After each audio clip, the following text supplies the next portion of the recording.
हे कृष्ण। भगवान श्री कृष्ण के बसंत लीला जो बसंत ऋतु में भगवान श्री कृष्ण का अनेक लीलाएं हुई हैं, वो लीला के ऊपर आज चर्चा करने के लिए वीडियो बना रहा हूँ। आओ आप पूरी वीडियो बनाए रखिए।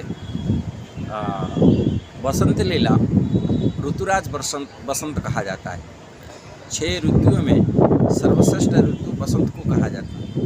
आओ हम आजकल समय में ऋतुवारी में लोग धारणा बच्चे में नहीं है, और कौन सा महीना में कौन सा ऋतु आता है वो भी जानकारी लोगों को नहीं है, लोग भूल रहे हैं। इसलिए मैं 2 बार इसको रिपीट करता हूँ, जिसको जानकारी लोगों को ले सकते हैं, अपने बच्चे को सिखा सकते हैं।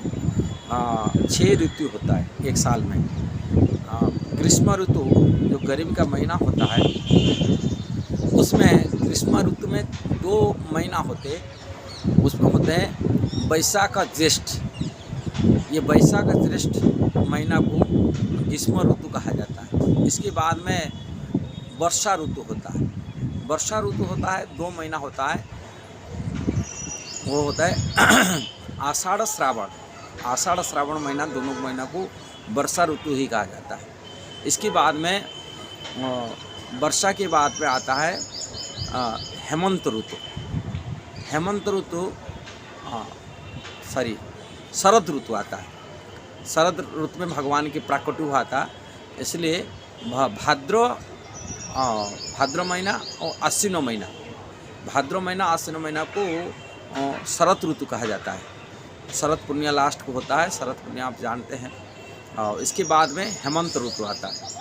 हेमंत ऋतु जिसको कहते हैं, इसमें कार्तिक मार्गशी से आता है। कार्तिक मार्गशी में हेमंत ऋतु आता है। इसके बाद में हेमंत के बाद शीत ऋतु आता है। शीत ऋतु में आता है माघ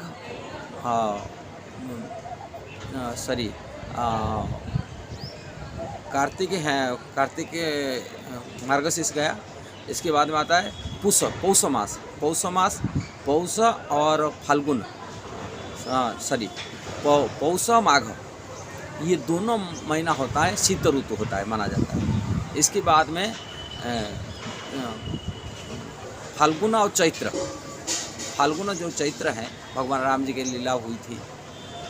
चैत्र मास में भगवान की प्रकट हुआ था।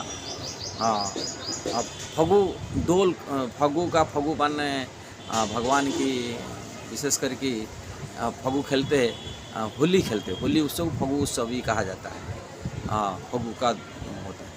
ये जो होता है, ये होता है बसंत ऋतु, ऋतुराज का। ये ऋतु में ना ठंडी है ना गर्मी है ना बारिश है। जो लोग बारिश में परेशानी हो जाते हैं, गर्मी में परेशानी हो जाते हैं और ठंडी में परेशानी हो जाते हैं, ये तीनों चीज़ ये ऋतु में नहीं मिलता। लेकिन दूसरी जो ग्रीष्म तो गर्मी होता है, बरसात में वर्षा होता है, 2 ऋतु। और ठंडी में आप सुनेगा तो माघ महीना और पौष महीना कितना ठंडी होता है, ये ठंडी होता है। किंतु उसी महीना में ये महीना में ना ठंडी रहता है, ना गर्मी रहता है, ना बारिश होता है। ये तीनों चीज़ ही नहीं होता है। नहीं होने के नाते ये अनुकूल होता है, अनुकूल वातावरण होता है, बहुत मनोरम। और प्रायतः जो पौधा में पेड़ में बड़े बड़े पेड़ होता है, उसमें पुरानी पत्ते से निकल जाता है और नया पत्ते आ जाते हैं। नया पत्ता पेड़ में आ जाता है। अब फूल भी बहुत सुगंधित फूल, तरह तरह का मल्लिका होता है, चंपा फूल होता है, कमल की फूल होता है, ये सब फूल गिरते हैं। जैसे हम देखेंगे शिशिर पड़ जाता है, कब कमल की फूल फूटता नहीं, शिशिर पड़ता है हेमंत ऋतु में आ जाता है, उस टाइम से मिलता नहीं। कार्तिक महीना टाइम में कमल फूल मिलना मुश्किल होता है। किंतु शरद काल में भी मिलता नहीं। शरद में होता है, शरद काल में लास्ट वो ख़त्म हो जाता है। किंतु ये समय जो अनुकूल, इतना वातावरण, इतना फूल फल की कमी नहीं रहता है। सब फल पकने लगता है। आम का फल हो कि कोई भी फल, इसमें पकने का समय होता है। फल में और फूल में परिपूर्ण होता धरती।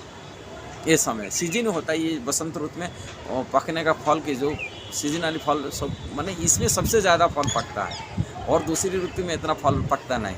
जैसे कटहल हो, आम हो कि जो भी फल देखेंगे सबसे ज़्यादा फल उसमें इसी ऋतु में आते हैं। चीकू हो, बहुत सारी फल आता है। अंगूर का जो सीजन होता है ये सीजन में पक जाता है बढ़िया, और न तो कच्चा कच्चा सब तोड़ के पहले से लेकिन नहीं आता है, किंतु पेड़ से पकने वाला जो फल होता है सबसे ज़्यादा बसंत ऋतु से आता है। अब बसंत ऋतु फाल्गुन चैत्र मास को कहा जाता है। अब सुंदर परिवेश बनता है। अब भगवान इसी सुंदर परिवेश में अपना सबसे प्रिय लीला रास लीला किए थे। भगवान रास लीला इसमें, अब होली का उत्सव भी यही बसंत ऋतु में किए हैं। भगवान अलग अलग तरह तरह के बच्चे के साथ, ग्वाल वाले के साथ में वृंदावन में आनंद लिए। इसके महिमा विशेषकर गोपाल चंपू किताब में और वृंदावन की बारी में वर्णन किए हैं। वृंदावन की जो शोभा वर्णन किए, बसंत ऋतु का वर्णन जीव गोस्वामी वर्णन किए, बहुत सुंदर वर्णन किए, आप पढ़ सकते हैं इसमें। अब गोपाल चंपू में भी वर्णन है, और आनंद वृंदावन चंपू में भी वो भी वर्णन है। कृष्ण करना कवि कर्णापुरम भी वर्णन की है।